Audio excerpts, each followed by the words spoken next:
नमस्कार, मी कैलास काळे. आपले कर्मण्य कनेक्ट या यूट्यूब चॅनलवर स्वागत.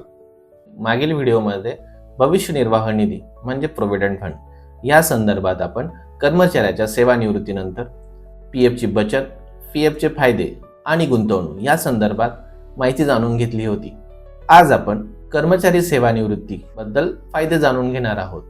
ईपीएफओ अंतर्गत कर्मचाऱ्याला सेवानिवृत्तीनंतर कोणकोणते फायदे मिळतात?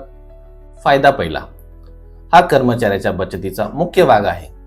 कर्मचारी आणि नियोक्ता म्हणजेच कंपनी दोघेही कर्मचाऱ्याच्या मूळ वेतनाच्या 12% योगदान पीएफ खात्यामध्ये जमा करतात. फायदा दुसरा, या जमा झालेल्या रकमेवर सरकार दरवर्षी व्याज जाहीर करते. फायदा तिसरा, कर्मचारी सेवानिवृत्त झाल्यावर किंवा विशिष्ट परिस्थितीत उदाहरणार्थ राजीनामा, नोकरी गमावणे, गंभीर आजार व घरासाठी ही संपूर्ण रक्कम व्याजासह काढू शकतो. फायदा चौथा, दीर्घकाळ नोकरी केल्यास सेवानिवृत्तीच्या वेळी मोठी रक्कम जमा होते. ही निवृत्तीनंतर आर्थिक स्थैर्य प्रदान करते. फायदा पाचवा, नियोक्त्याच्या म्हणजेच कंपनीच्या 12% योगदानाचा काही भाग मूळ वेतनाच्या 8.33% पेन्शन खात्यात जमा होतो. फायदा सहावा, कर्मचाऱ्याने किमान 10 वर्ष नोकरी केलेली असेल आणि वयाची 58 वर्ष पूर्ण झालेली असतील तर तो मासिक पेन्शनसाठी पात्र ठरतो. पेन्शनची रक्कम कशी ठरवली जाते?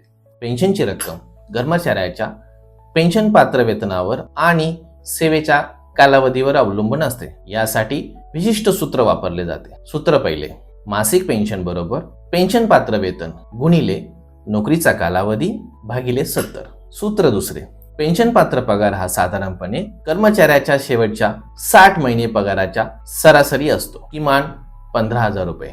सूत्र तिसरे, 50 वर्षानंतरही कमी दराने पेन्शन घेण्याचा पर्याय उपलब्ध असतो जर कर्मचाऱ्याची 9 वर्ष 6 महिन्यापेक्षा सेवा पूर्ण झाली असेल. सूत्र चौथे, किमान मासिक पेन्शन 1,000 रुपये आहे. कौटुंबिक सामाजिक सुरक्षा माहिती म्हणजे नेमकं काय? ईपीएफओ केवळ कर्मचाऱ्यासाठी नाही तर त्याच्या कुटुंबासाठीही सामाजिक सुरक्षा प्रदान करते. कर्मचारी पेन्शन योजना ईपीएस अंतर्गत कुटुंबाला मिळणारे फायदे. फायदा पहिला, कर्मचाऱ्याच्या मृत्यूनंतर पेन्शन. जर कर्मचाऱ्याचा नोकरी दरम्यान मृत्यू झाला तर त्याच्या पात्र कुटुंबांना मासिक पेन्शन मिळते, उदाहरणार्थ विधवा, विधूर, मुले.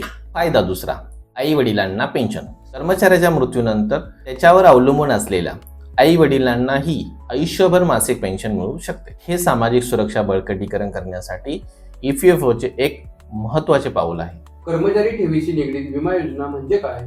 ही एक विमा योजना आहे जी ईपीएफओ सदस्याच्या मृत्यूनंतर त्याच्या वारसदारांना आर्थिक मदत देते. या योजनेत कर्मचाऱ्याला स्वतःहून कोणतेही योगदान द्यावे लागत नाही. पूर्णतः योगदान नियोक्ताकडून भरला जातो. तर कर्मचाऱ्याचा नोकरी दरम्यान मृत्यू झाला तर त्याच्या कायदेशीर वारसांना 7 लाखापर्यंत एक रकमी विमा मिळते. यासाठी कर्मचाऱ्याच्या पीएफ खात्यात काही विशिष्ट रक्कम असण्याची अट शिथिल करण्यात आली आहे. ऑनलाईन नामांकन म्हणजे काय आणि हे करण्याचे फायदे कोणते? कर्मचाऱ्याने आपल्या पत्नी, मुले, आई वडील इत्यादींचे भविष्य सुरक्षित ठेवण्यासाठी ईपीएफओ पोर्टलवर ऑनलाईन नामांकन करणे अनिवार्य आहे. यामुळे मृत्यूनंतर वारसांना फायदे मिळण्यास मदत होते. ईपीएफओची ही संपूर्ण व्यवस्था कर्मचाऱ्यांना सेवानिवृत्तीनंतर आर्थिकदृष्ट्या सुरक्षित ठेवण्यासोबतच त्याच्या कुटुंबाला अनपेक्षित परिस्थितीत आधार देण्यासाठीही महत्त्वपूर्ण भूमिका बजावते.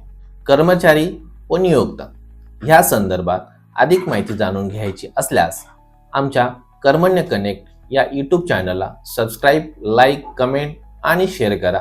धन्यवाद. सुरक्षित भविष्याची सुरुवात आजपासूनच करा.